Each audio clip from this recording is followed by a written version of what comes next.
আপনি কি জানেন যে অস্ট্রেলিয়ার জনসংখ্যা 2,27,00,000? এই দেশে 20 কোটি খরগোশেরও বাস, যা মানুষের জনসংখ্যার 10 গুণ বেশি। এই খরগোশগুলি অস্ট্রেলিয়ায় এতটাই বিপর্যয় সৃষ্টি করেছে যে সরকার এগুলিকে উপদ্রব হিসেবে ঘোষণা করেছে। খরগোশকে অস্ট্রেলিয়ার জন্য একটি ক্ষতিকারক প্রাণী হিসেবে বিবেচনা করা হয় এবং এগুলি থেকে মুক্তি পাওয়ার প্রতিটি প্রচেষ্টা ব্যর্থ হয়েছে। ইতিমধ্যে চীন গত 30 বছরে 40 লক্ষেরও বেশি খরগোশ আমদানি করেছে, খাবারের জন্য নয়, বরং কুবুচি মরুভূমিতে একটি অনন্য পরীক্ষা চালানোর জন্য, এবং ফলাফল সমগ্র বিশ্বকে অবাক এবং বিভ্রান্ত করেছে। দর্শকরা, যখন একটি মরুভূমি সবুজ জমি গ্রাস করে এবং মরুভূমিতে রূপান্তরিত করে, তখন এই প্রক্রিয়াটিকে মরুকরণ বলা হয়। আর এর সবচেয়ে বড় শিকার হল চীনের কুবুচি মরুভূমি। একটা সময় ছিল যখন কুবুচি মরুভূমি বার্ষিক 5 লক্ষ একর করে প্রসারিত হচ্ছিল। এর মানে হল প্রতি বছর এই মরুভূমি প্রায় 5 লক্ষ একর উর্বর জমি গ্রাস করছিল। সেই সময় চীন মরুকরণের হার কমানোর জন্য যথাসাধ্য চেষ্টা করেছিল। 1950 আর 1960-এর দশকে বেশ কয়েকটি প্রকল্প চালু করা হয়েছিল। বালি নিয়ন্ত্রণ কেন্দ্র তৈরি করা হয়েছিল এবং মরুভূমিতে গাছ লাগানো হয়েছিল, কিন্তু এই বালির সমুদ্র নিয়ন্ত্রণের বাইরে থেকে যায়। তারপর একদিন ওয়াং ওয়ানবিয়াও নামে এক স্থানীয় উদ্যোক্তা সবকিছু বদলে দিলেন। ওয়াং তার টাকা এক অদ্ভুত ধারণায় বিনিয়োগ করলেন। তিনি কয়েকশো একর মরুভূমিতে বর্গাকার আকৃতির শুকনো ঝোপ লাগাতে শুরু করেন এবং তাদের মাঝখানে উইলো গাছ লাগাতে শুরু করেন, যাকে আমরা বেড ট্রিও বলি। উইলো এমন একটি গাছ যা জল ছাড়াই বাঁচতে পারে, কারণ এর শিকড় মরুভূমিতে 300 ফুট গভীরে প্রবেশ করে জল খুঁজে পায়। এর কাঠ, কাগজ এবং আসবাবপত্র তৈরিতে ব্যবহৃত হয়, কিন্তু শুধুমাত্র যদি গাছটি মরুভূমিতে টিকে থাকতে পারে। কুবুচি মরুভূমিতে প্রবল বাতাস বালি উড়িয়ে নিয়ে ছড়িয়ে দেয়, যার ফলে ভেতরে আটকে থাকা আর্দ্রতা বাষ্পীভূত হয়ে যায়। এই তীব্র বাতাস থেকে উইলো গাছগুলিকে রক্ষা করার জন্য তাদের চারপাশে গুল্ম রোপণ করা হয়েছিল। প্রথমে সবাই ওয়াংয়ের কথা শুনে হেসে উঠল, বলল, এই পাগলটা দেখো মরুভূমিতে গাছ লাগাচ্ছে। কিন্তু কেউ ওয়াংয়ের উদ্দেশ্য জানত না। পরবর্তী 3 বছর সবকিছু ঠিকঠাক চলল, কিন্তু তারপর একটা নতুন সমস্যা দেখা দিল। উইলো গাছগুলোর এখন বিশেষ যত্নের প্রয়োজন ছিল।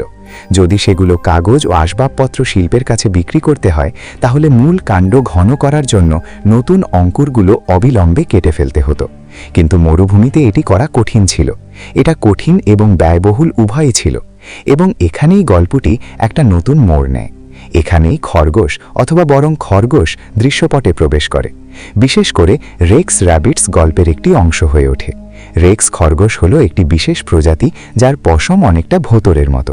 এটি অবিশ্বাস্যভাবে নরম এবং ব্যয়বহুল এবং বিলাসবহুল পোশাক তৈরিতে ব্যবহৃত হয়। কিন্তু কেন এখানে খরগোশ আনা হয়েছিল? কারণ তাদের একটি ছোট্ট অভ্যাস কুবুচি মরুভূমির বাস্তুতন্ত্রকে বদলে দিয়েছে। রেক্স খরগোশরা উইলো গাছের কচি ডাল খেতে ভালোবাসে। নতুন পাতলা ডাল খাওয়ার সাথে সাথে গাছের মূল কাণ্ডটি আরও ঘন হয়ে ওঠে। কাগজ শিল্প আগে এগুলো চড়া দামে বিক্রি করত। এর ফলে খরগোশরা কাগজ শিল্পের কাঁচামাল খায় এবং সরবরাহও করত। পরিবেশ এবং অর্থনীতি উভয়ই জয়লাভ করতে শুরু করে। কিন্তু সেটা ছিল গল্পের শুরু মাত্র। যেমনটা তুমি আগে জেনেছ, উইলো গাছের শিকড় মাটির নিচে 300 ফুট পর্যন্ত পৌঁছতে পারে। এই শিকড়গুলি বালির ভেতরে প্রবেশ করে, এর কাঠামোগত স্থিতিশীলতা বৃদ্ধি করে। সুবিধাটি ছিল যে তীব্র বাতাসের সময় বালি আর উড়ে না এবং এর ভেতরে আটকে থাকা আর্দ্রতা বাষ্পীভূত হয় না। ইতিমধ্যে খরগোশগুলি তাদের প্রকৃত সম্ভাবনা দেখাতে শুরু করে। রেক্স খরগোশের বর্জ্য বা গোবর সার হিসেবে ব্যবহার করা শুরু হয়। এটি চীনের শূন্য বর্জ্য ব্যবস্থায় একটি মূল্যবান পণ্য হয়ে ওঠে। দ্বিতীয়ত, রেক্স খরগোশের এই প্রজাতিটি সবচেয়ে বেশি বাচ্চা উৎপাদন করে। একটি একক স্ত্রী খরগোশ বছরে 50টি খরগোশের জন্ম দিতে পারে। এর অর্থ হল তাদের প্রজনন হার বেশ বেশি। এই খরগোশগুলি সংখ্যা বৃদ্ধির সাথে সাথে তাদের বিষ্ঠাও বৃদ্ধি পায়, যা জমিকে আরও উর্বর করে তোলে। কিছুক্ষণের মধ্যেই বালি মাঠে পরিণত হয়, যেখানে এখন জৈব শাকসবজি জন্মানো হয়। রেক্স খরগোশের আরেকটি গুরুত্বপূর্ণ বৈশিষ্ট্য এই অলৌকিক ঘটনায় গুরুত্বপূর্ণ ভূমিকা পালন করে। এই প্রাণীদের আরেকটি বৈশিষ্ট্য ছিল যে তারা ঘাস হজম করতে পারত, কিন্তু ঘাসের বীজ হজম করতে পারত না। ফলশ্রুতি বীজগুলি তাদের মল দিয়ে বেরিয়ে আসত এবং কিছু সময় পরে ঘাসও বহুগুণ বৃদ্ধি পেত। এর অর্থ হল খরগোশরা কেবল উইলো গাছই রক্ষা করত না, ঘাসও চাষ করত এবং অবশেষে তাদের ফল চড়া দামে বিক্রি হতো। এই প্রক্রিয়াটি একটি স্বনির্ভর চক্রে পরিণত হয়েছিল। খরগোশরা আক্ষরিকভাবেই মরুভূমিকে সবুজ করতে শুরু করে। এই পরীক্ষার সফলতার সাথে সাথে ওয়াং এখানেই থেমে থাকেননি। তিনি 100টি বুলডোজার ভাড়া করেন এবং মরুভূমির টিলা সমতল করতে শুরু করেন। তিনি গর্ত ভরাট করেন, জমি সমতল করেন এবং উইলো গাছ রোপণ শুরু করেন। তিনি স্থানীয় বাসিন্দাদের রেক্স খরগোশ পালনে উৎসাহিত করেন। চীনের সরকারের সাহায্যে তিনি লক্ষ লক্ষ রেক্স খরগোশ আমদানি করেন এবং স্থানীয় জনগণের মধ্যে বিতরণ করেন। প্রতিটি বাড়ি এখন একটি ছোট খামারে পরিণত হয়েছে। এই প্রকল্পটি 10 বছর ধরে চলতে থাকে এবং পুরো এলাকাটিকে বদলে দেয়। একসময় এটি বালি ছাড়া আর কিছুই ছিল না। এখন এটি একটি সবুজ এলাকা। কুবুচি মরুভূমি মোট 8। এটি 30 বছরেরও বেশি সময় ধরে কঠোর পরিশ্রমের ফলাফল। এই রূপান্তরের কারণে কুবুচি মরুভূমি এখন মৃত্যুর সমুদ্রের পরিবর্তে একটি পরিবেশগত বিস্ময় হিসেবেই পরিচিত। কিন্তু শুধু পরিবেশই বদলে যায়নি, মানুষের জীবনও বদলে যায়। চীনা সরকার 3 বিলিয়ন ইউয়ান বিনিয়োগ করেছে, যা প্রায় $400 মিলিয়ন সমতুল্য, এবং এই অর্থ নতুন গ্রাম নির্মাণ এবং মরুভূমির মানুষের জন্য নতুন কর্মসংস্থানের সুযোগ তৈরিতে ব্যবহৃত হয়েছে। আজ লক্ষ লক্ষ একর মরুভূমি কর্মসংস্থানের সুযোগ করে দেয়। 2000-এরও বেশি খামার পরিচালিত হয় এবং প্রতি বছর 30 লক্ষ রেক্স খরগোশ বিক্রি হয়। একজন কৃষকের গড় বার্ষিক আয় $9,600 পৌঁছেছে। এর অর্থ হল, যারা একসময় মরুভূমি ছেড়ে পালিয়ে এসেছিল তারা এখন এখানেই ধনী হয়ে উঠেছে। একটি অনুমান অনুসারে $10,000 মানুষের জীবন বদলে দিয়েছে। 2017 সালে যখন মিডিয়া রিপোর্টাররা এই এলাকাটি পরিদর্শন করেছিলেন, তখন তারা পরিবেশকে আগের চেয়ে 10 গুণ ভালো দেখতে পেয়েছিলেন। গাছপালা, ঘাস, প্রাণী এবং মানুষ সবাই একই ছন্দে কাজ করে। কিন্তু সবার মনে একটা প্রশ্ন আসতে পারে, খরগোশ যদি মরুভূমিকে আবার সবুজ করে তুলতে পারে, তাহলে অস্ট্রেলিয়ায় তারা এত বিপজ্জনক কেন? প্রকৃতপক্ষে 1859 সাল পর্যন্ত অস্ট্রেলিয়ায় কোনো খরগোশ ছিল না। তারপর একজন ব্রিটিশ তাদের সংখ্যা বৃদ্ধি করতে এবং ব্রিটিশ দর্শনার্থীদের শিকারে উৎসাহিত করার জন্য মাত্র 24টি খরগোশ ছেড়ে দেয়। 70 বছর পর তাদের সংখ্যা এতটাই বৃদ্ধি পেয়েছে যে এখন তা নিয়ন্ত্রণের বাইরে। অস্ট্রেলিয়ায় খরগোশ তাদের প্রাকৃতিক আবাসস্থলে বাস করে, অন্যদিকে চীনে তাদের নিয়ন্ত্রিত পরিবেশে রাখা হয়।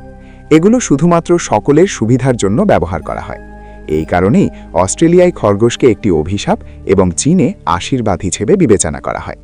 কিন্তু কুবুচি মরুভূমির গল্প এখানেই শেষ হয় না।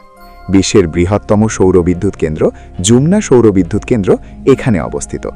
6000 একর জুড়ে বিস্তৃত এই কেন্দ্রটি প্রায় 50 লক্ষ সৌর প্যানেল দিয়ে তৈরি, যা মহাকাশ থেকে দেখলে একটি দ্রুতগামী ঘোড়ার আকৃতি ধারণ করে। গিনিস ওয়ার্ল্ড রেকর্ডস অনুসারে এটি বিশ্বের বৃহত্তম সৌর প্যানেলের ছবি। 2022 সালের মধ্যে বিদ্যুৎ কেন্দ্রটি 2.3 বিলিয়ন কিলোওয়াট শক্তি উৎপাদন করেছিল। এর ফলে চীন 7600 টন কয়লা সাশ্রয় করেছিল এবং 1.8 মিলিয়ন টন কম কার্বন ডাই অক্সাইড উৎপাদন করেছিল। কিন্তু যদি আপনি মনে করেন যে এই বিদ্যুৎ কেন্দ্রটি কেবল বিদ্যুৎ উৎপাদন করে, তাহলে আপনি সম্পূর্ণ ভুল। এই বিদ্যুৎ কেন্দ্রটি মরুকরণের বিরুদ্ধেও লড়াই করে। প্যানেলের নিচে সূর্যের আলো পড়ে না, এই কারণে বাষ্পীভবন কম হয়, যার ফলে এখানে ঘাস জন্মাতে পারে এবং রেক্স খরগোশকেও ঘাস কাটার জন্য রাখা হয়। খরগোশ ঘাস খায় এবং তাদের বিষ্ঠা ব্যবহার করে নতুন ঘাসের বীজ বপন করে। শুধু মরুকরণই কমছে না, বরং মুক্ত শক্তিও উৎপাদিত হচ্ছে এবং পরিশেষে খরগোশের পশমও উচ্চ মূল্যে বিক্রি হচ্ছে। এবং প্যানেলের কারণে এখানে তীব্র বাতাসের গতি 50% কমে গেছে। কম বালি সরানো হচ্ছে, যার ফলে নতুন জমি ধীরে ধীরে ক্ষয়প্রাপ্ত হচ্ছে। আজ যদি আপনি কাবুচি মরুভূমিতে যান, তাহলে আপনি ভেড়া, ছাগল, হাঁস এবং খরগোশ একসাথে বসবাস করতে দেখতে পাবেন। প্যানেলের নিচে ঘাস জন্মে এবং তাদের চারপাশে উইলোর খাঁজ থাকে। কেউ কল্পনাও করতে পারেনি যে মৃত্যুর সাগরকে কখনো জীবনের সাগর বলা হবে, এবং এটি সবই শুরু হয়েছিল একটি ছোট খরগোশের বুদ্ধিমানের ব্যবহার দিয়ে। আজ বিশ্বজুড়ে গবেষকরা এই মডেলটিকে অর্থনৈতিক বিপ্লব বলছেন। একটি প্রতিবেদন অনুসারে বিশ্বের 50% এলাকা মরুভূমি এবং 40% এলাকা মরুকরণের সাথে লড়াই করছে। আজ ইউরোপ এবং মার্কিন যুক্তরাষ্ট্র চীনের অর্থনৈতিক বিপ্লব থেকে শিক্ষা নেওয়ার চেষ্টা করছে। কুবুচি মরুভূমির বার্তা স্পষ্ট: মানুষ এবং প্রকৃতি যদি একসাথে কাজ করে, তাহলে মৃত্যুর সমুদ্রকেও জীবনের বাগানে রূপান্তরিত করা সম্ভব। আমরা আশা করি আপনি এই এআর মিস্টেরি ভিডিওটি পছন্দ করবেন এবং শেয়ার করবেন। আপনার ভালোবাসার মন্তব্যের জন্য অনেক ধন্যবাদ। পরবর্তী দুর্দান্ত ভিডিওতে দেখা হবে।